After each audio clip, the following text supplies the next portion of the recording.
और प्रयोगशाला में एक ट्यूब में, टेस्ट ट्यूब में स्पर्म और ओवम को मिलाए और टेस्ट ट्यूब में क्या किया, फर्टाइल करा दिया। ऐसी महिला जो अपना यूट्रस में उस बच्चे को रख सके उसे कहा गया सेरोगेट मदर। क्या उसमें बच्चे का कोई गुण मैच करेगा? उधर कोई गुण मैच नहीं किया भैया, सारा गुण तो होता है डीएनए के अंदर। अब कुछ कुछ हीरोइन सब इसको फैशन बना ली, चाइना निकला आगे। वो क्या किया, स्पर्म लिया, ओवम लिया, फर्टाइल कराया। वो महिला का यूट्रस खराब था, कहा कि भैया उसके में रखेंगे तो मर जाएगी, तो उसने सोचा कि सेरोगेट में रखने से अच्छा एगो रोबोट में रखते हैं। उस रोबोट को डिजाइन बनाया और उसके अंदर सेम वैसा ही वातावरण बनाया जैसे माँ के किस में होता है, यूट्रस में होता है।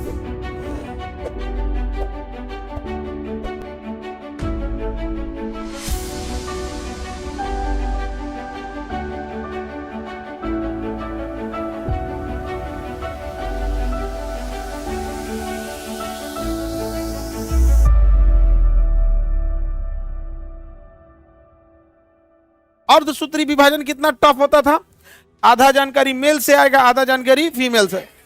जानकारी एक जगह ही नहीं है, कंप्लीट इंफॉर्मेशन नाखून कहाँ बनेगा, कितना नाखून का साइज होगा, नाखून कितनी मजबूत होगी। भालू का नाखून और मानव का नाखून एक ही जैसा होता है, सोच रहा बकोटे का मान से निकाल देगा यहाँ से, नहीं समझ में आ गया।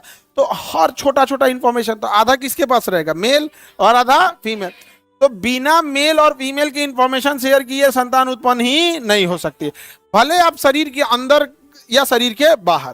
अब ऐसा नहीं है, सेक्सुअल रिप्रोडक्शन में अगर फीमेल का ओवम ले ले और मेल का स्पर्म ले ले और प्रयोगशाला में एक ट्यूब में, टेस्ट ट्यूब में स्पर्म और ओवम को मिलाए, ऑटोमेटिक हो गया वहां पे। उसी को टेस्ट ट्यूब बेबी कहते हैं। क्या कहते हैं, टेस्ट ट्यूब बेबी। कोई जरूरी नहीं है, अब तो साइंस इतना डेवलप हो गया है, टेस्ट ट्यूब बेबी पूरी तरह से क्या हो गया, डेवलप हो गया। चाइना ने क्या किया, एक मेल का स्पर्म लिया और फीमेल का ओवम लिया और टेस्ट ट्यूब में क्या किया, फर्टाइल करा दिया। अब वो जो 2 ही 3 दिन टेस्ट ट्यूब में जिंदा रह सकता है, उसके बाद उसको एक किसी ना किसी फीमेल का क्या चाहिए, यूट्रस चाहिए, किसी ना किसी फीमेल का क्या चाहिए, यूट्रस। तो अभी तक जो भारत में या दुनिया में होता था, वो मेल का स्पर्म ले लिया और फीमेल का ओवम लिया, उसको डिफ्यूज करा दिया और 2 से 3 दिन के बाद जब वो आपस में डिफ्यूज करके जाइगोट बना लिए तो किसी न किसी फीमेल के शरीर में रख दिया। यदि जिसका बच्चा है उसी के शरीर में रखा तो हो जाएगा test tube baby, IVF, in vitro fertilisation. जैसे जिस महिला का ओवम है और उसके हस्बैंड का वो ले लिया और मिला, क्योंकि कई बार क्या होता है ना, शरीर के अंदर कुछ कॉम्प्लिकेशंस होते हैं तो शरीर के अंदर फर्टिलाइजेशन नहीं हो पाता है, तो डॉक्टर मजबूरी में ये करता है और उसी महिला में रख दिया तो क्या हो गया, IVF। लेकिन अगर उसी महिला से क्या लिया, ओवम, पुरुष से लिया स्पर्म और क्या हो गया, बना लिया।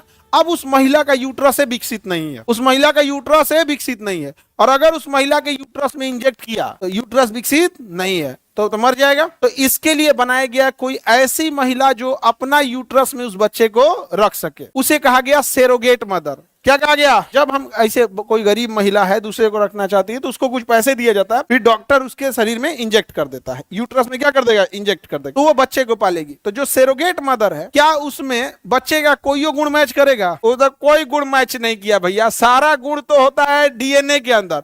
मेल के स्पर्म और फीमेल के ओवम से सारा इन्फॉर्मेशन, वो तो बस उस एक माहौल दे रही है, एक उस तरह का वातावरण दे रही है जिसमें वो क्या हो सके, फल फूल सके, बड़ा हो सके वहां पे। उसके बाद जैसे बच्चा जन्म लेगा ना उससे डीएनए मैच करेगा ना कुछ, तो ये है सेरोगेट मदर। ये टेक्नोलॉजी के लिए था। अगर किसी का फॉलोपियन ट्यूब डिस्टर्ब है, अंदर शरीर में किसी महिला के निषेचन की क्रिया यानी स्पर्म ओवम नहीं मिल पा रहा है, तो उसके लिए बाहर में डॉक्टर टेस्ट ट्यूब से मैच कराता है, 2 दिन के बाद उसके शरीर में वापस इंजेक्ट कर देता है, तो उसे क्या किया गया, IVF।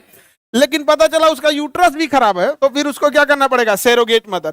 ये साइंस के लिए था। अब कुछ कुछ हीरोइन सब इसको फैशन बना ली सब इसको, और सरकार इस पे भी कोई बहुत बड़ा स्टिक नहीं है। हालांकि ये चीजें ठीक है, लेकिन इसका एक रूल रेगुलेशन होना चाहिए। क्या होना चाहिए, रूल रेगुलेशन होना चाहिए। मान के चलिए लड़का हुआ, महिला करी हम देवे ना करेंगे। अब बाई दी मान के चलिए बच्चा हुआ, हैंडीकेप हो गया, अब जिसका है वो हम ले नहीं जाएंगे। हैंडीकेप बच्चों के साथ और ट्रांसजेंडर बच्चों के साथ सबसे ज्यादा भेदभाव होता है, तो ये हो गया। तो दोनों में अंतर समझ में आ रहा है कि नहीं? क्योंकि सेक्सुअल रिप्रोडक्शन में एक ही के पास कंप्लीट डीएनए इंफॉर्मेशन नहीं है, इसलिए यहाँ कंप्लीट अकेले कोई प्रजनन नहीं हो सकता। IVF समझ में आ गया? हाँ, इन विट्रो फर्टिलाइजेशन। बताइए, जो मेल फीमेल को मिलाया जाता है वो शरीर के अंदर या टेस्ट ट्यूब में, अब वापस मादा के शरीर में रख दिया। अगर यूट्रस खराब है तो किसी दूसरे में रखना पड़ेगा, जिसका ओवम था उसी में रख दिया गया तो क्या कहलाएगा। लेकिन दूसरे में रखा तो सेरोगेट मदर, दूसरे में रखेगा तो चाइना निकला आगे। वो क्या किया, स्पर्म लिया, ओवम लिया, फर्टाइल कराया। वो महिला का यूट्रस खराब था, तो कहा कि भैया उसके में रखेंगे तो मर जाएगी, तो कहा कि सेरोगेट में रखें। तो उसने सोचा कि सेरोगेट में रखने से अच्छा एगो रोबोट में रखते हैं। तो सेरोगेट की जगह किस में रखा? रोबोट। उस रोबोट को डिजाइन बनाया और उसके अंदर सेम वैसा ही वातावरण बनाया जैसे माँ के किस में होता है? यूट्रस में होता है। किस में होता है? यूट्रस में होता है। उतना ही टेम्परेचर, उतना ही हार्डनेस, उतना ही soft tissue, temperature A to Z monitor किया और पूरा मॉनिटर करके लगा दिया वहां पर। एक वॉशिंग मशीन टाइप का बनेले उसी में रख दिया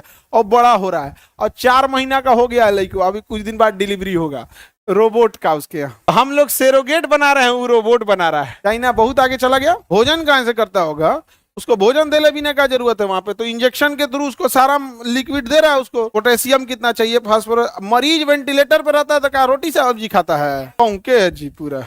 उसको वो भोजन में क्या है, जो चीज है वो लिक्विड फॉर्म में दे देगा वहां पे, और धीरे धीरे धीरे धीरे डेवलप हो जाएगा। और ये डेवलप हो गया तो समझिए क्या हाल होगा, एक नया क्रांति आ जाएगा यहाँ पे।